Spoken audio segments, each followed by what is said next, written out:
just focusing. It's like game day, or preparing for battle. I feel like I've been walking the plank, you know, like I know I'm going to my assured death. But hey, been there, done that. Yeah, so here I am, kinda, within an hour. And lots of miles, 700 yesterday. And driving is my best meditation time. I highly recommend it. Go on a road trip. So I'm going here to face unhealed trauma that I didn't have the opportunity to fully deal with in my fight for survival.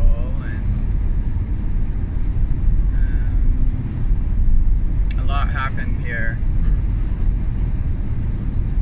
You know, the radio show a lot of you were familiar with, which was going good, which of course got me massacred, literally, like burned at the stake on every level. And you know, I just gotta say this, everybody's complaining now, oh, they're censoring me on Facebook, or natural health this or that, and all I want to say is the reason that's happening is because you did nothing when I was the only one, right? You not only did nothing, you ganged up against me to be with the cool crowd. So now you are getting a taste of censorship, and you're seeing the end result of what happens when good men do nothing. So, wow, what year are we in? We're in 19. I came here March 2008 looking for a new life. I thought that if we got away from the border, that we wouldn't have those types of problems. Trafficking, slavery, just, Yeah, I left in a wheelchair. I was in a wheelchair when we left San Diego. Just wanted to follow my heart. I wanted to save my children. I wanted to live off the land. I wanted to just really find a real life, you know, growing up in the cages of the city and not knowing, you know, it's like Logan's Run. Oh, how could you even think there's something beyond this? Well, there was, and I wanted to find it, so I did. And moving out here, and we didn't like move out here because, you know, there wasn't a reason. We drove up and down looking for a small town that felt good and thought that it might be safe. And we're like, oh, okay, Bible Belt, cool. They're not into sex trafficking. Joke's on me, man. My first job here, dude. Yeah, so I got to go talk to all the business owners. And, you know, there's more hotels in St. Louis and second to New York and live entertainment, you know, big tourist industry. So, and for the residents, full-time residents, to fill the jobs in the summer, they would have to have 5 full-time jobs apiece, which we know is impossible. So how do they fill those jobs? They bring in people from other countries. So in San Diego, it was predominantly across the border, or southern countries, but here, it's from everywhere. And yeah, so I came in like crusading, thinking, I'm gonna go save the girls. And then, you know, I got a little close, and yeah, so I decided, wait a minute, we moved out here to get away from that and be safe with my children. And so it was out here where I started walking again, in no time, really. I mean, relatively speaking, I guess. And we tried to start our life. And, you know, what I didn't know in radio is most of the people that were propping me up were part of the people, you know, that was the takeover crew, essentially. in alternative media. And by the way, if you still think there's such a thing as alternative media, you are severely misled.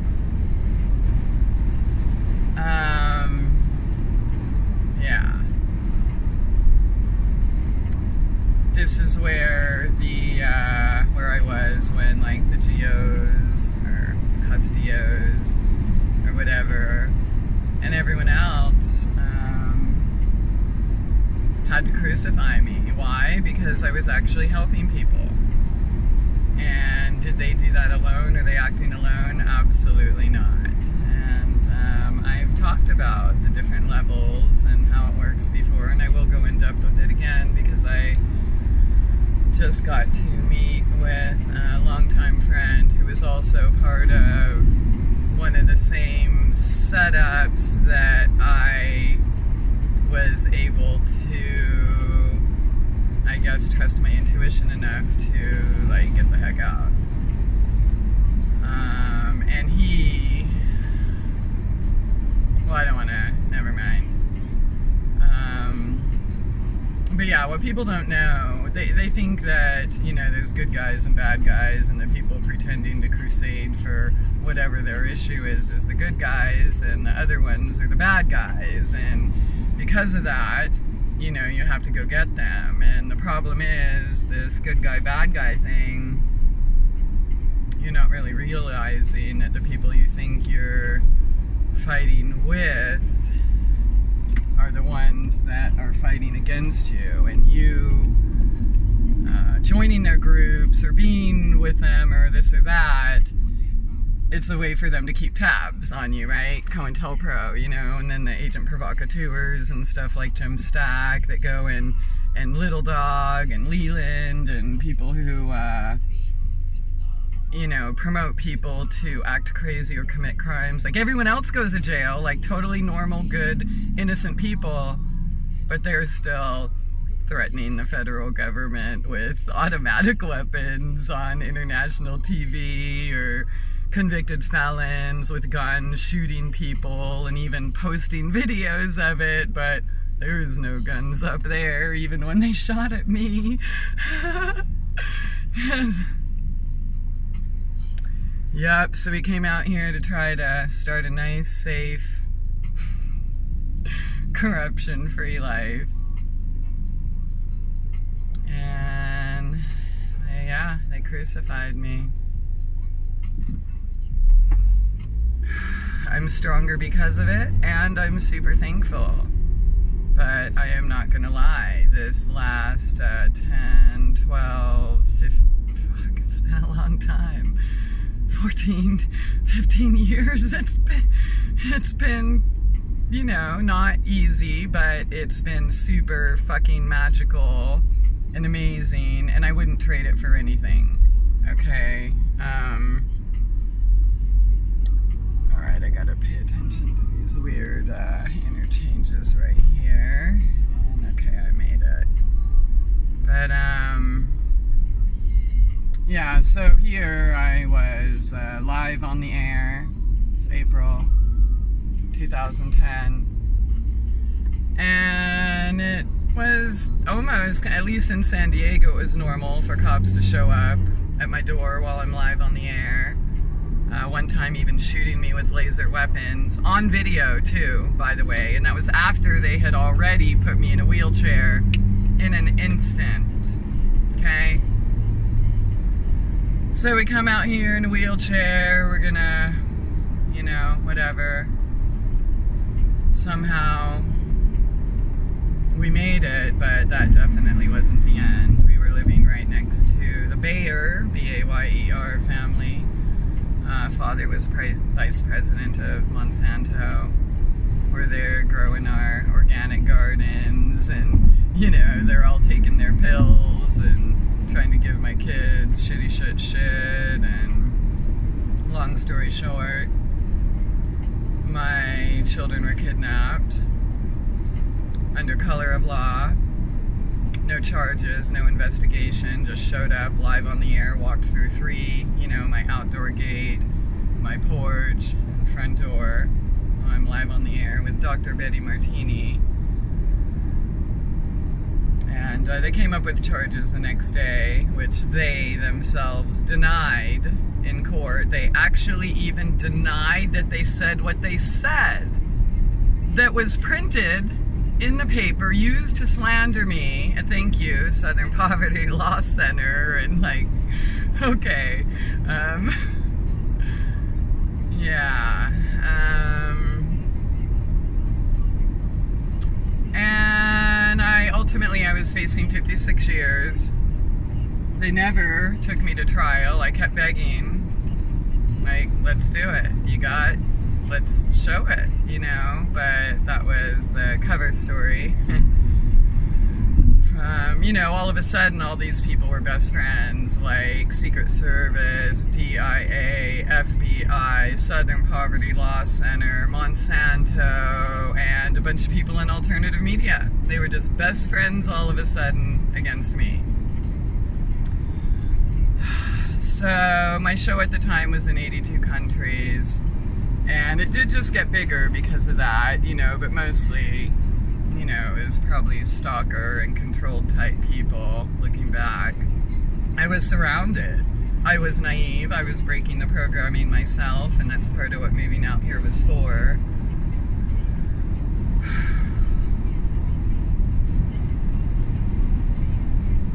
Yeah, but we can't have that. You know, I'm healing gangrene, pancreatic cancer, teaching people how to do all this for free, and I helped a lot of people.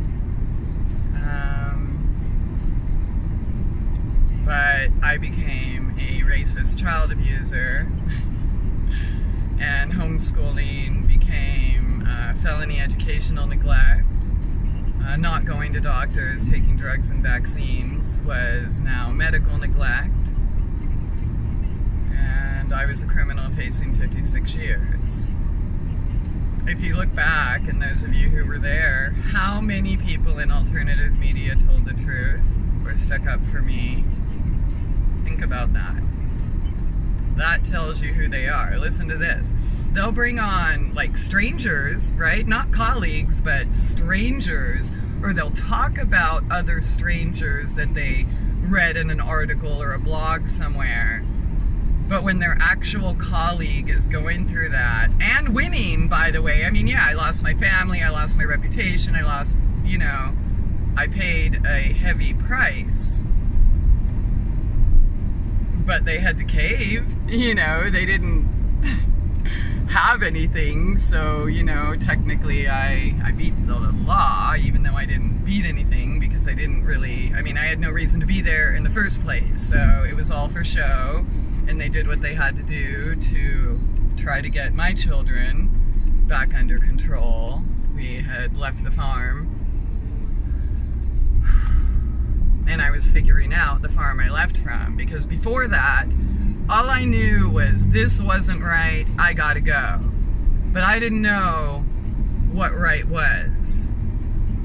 I just knew that this wasn't right. I'm gonna go fucking find it. Bulldoze my own way. Well, that's really not allowed when certain people, due to your birth, upbringing, whatever, family, whatever, think that they own you. And you know, here's the thing, it's not solely isolated to people like myself. It's, you're all fucking programmed, and you all, anyone who actually steps out will face the same thing. So, you know, all these so-called whistleblower rock stars or so-called truth tellers or this and that, nothing happens to them. Why? Because they're towing the line. I mean, why aren't they talking about paradise? We just genocided, what, 50,000 of our own citizens? Burned them up and fucking incinerated them. And forced, what, 10 or more thousand into homelessness? And forcing them to pay for their property that was destroyed, or the people who burned it get to take it. But when you're homeless all of a sudden and your job is also burned up and you don't have an income, like, where are you going to use that money? Probably towards going to a house where you could actually live in. Yeah, we're at war, man. And y'all, look, I was telling you about directed energy weapons 15 years ago. You said I was fucking crazy. You crucified me.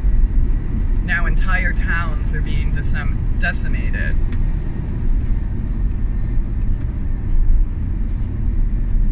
Yeah, entire towns.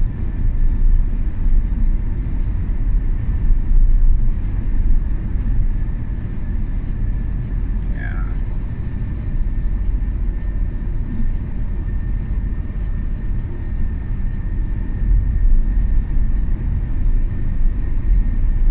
All those things. I told you about vaccines how many years ago? I was crazy. Told you about Big Pharma. I was crazy. And so what happens? Then I need to get beat up, hogtied, and forced drugged. I warned about CPS before all of that, and when Schaefer was murdered and all of that. But no, I was crazy. So I had to be punished in that exact same manner. That all happened here. But the residual effects of everything that happened here has followed me ever since.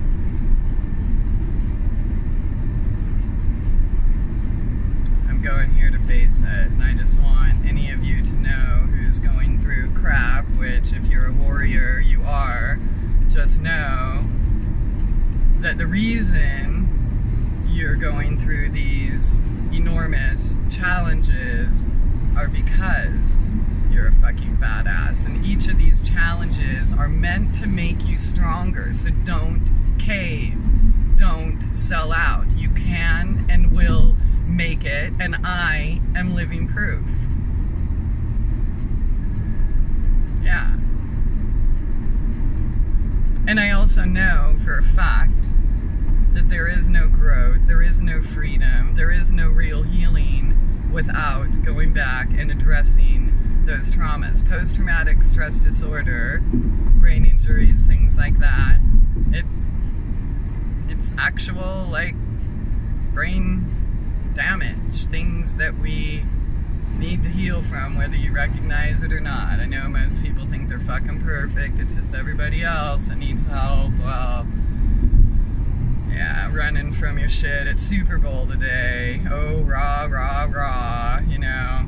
Meep, meep, meep, meep, meep. It is Super Bowl. I am supposed to be staring at a TV in T-3 hours, and I will get my daily programming of what to wear, eat, drink, inject, and which pill to beg my doctor for. Me, me, me, me, me, me, me, me, me.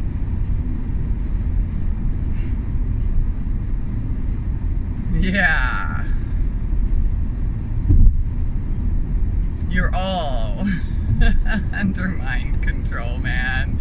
The TV, the greatest weapon ever unleashed upon mankind. I have said that for over a decade, and it's true. Ask anyone who's gotten away from the TV. Their life just, all of a sudden they realize there is a life out there. Yep, there is a life out there. You could actually make decisions for yourself, but you don't know what that means, because everything you think you know was given to you by the fucking TV, or by your parents through TV, or by your pastor, or by your doctor, or whatever, but it's all through TV.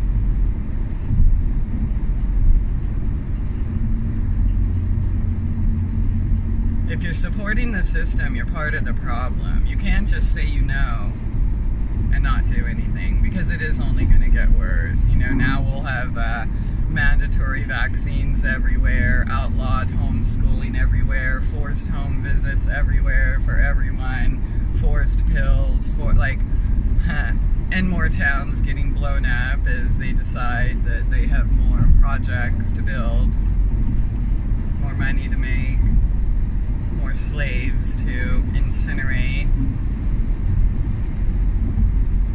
We have the power. We vote with our dollars, and that is the only vote that matters, dude. Go into a voting booth what did Stalin say? It doesn't matters not who, I don't know, something about it matters only who counts the votes. Doesn't matter who you vote for, it's who counts the votes. Diebold, hello. Put your head in the sand. Your only vote that matters is your dollars. It is time to step up or step off.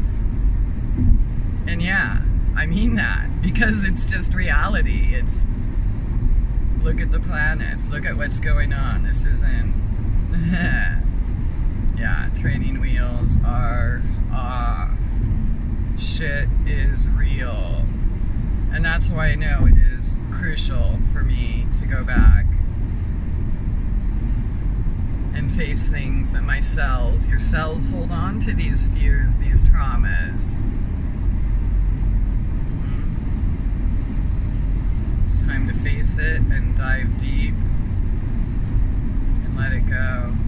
Be completely free.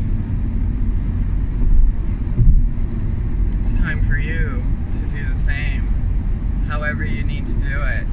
But running away from your fears, running away from your pain, running away from your traumas, that ain't the answer. Just look at the world.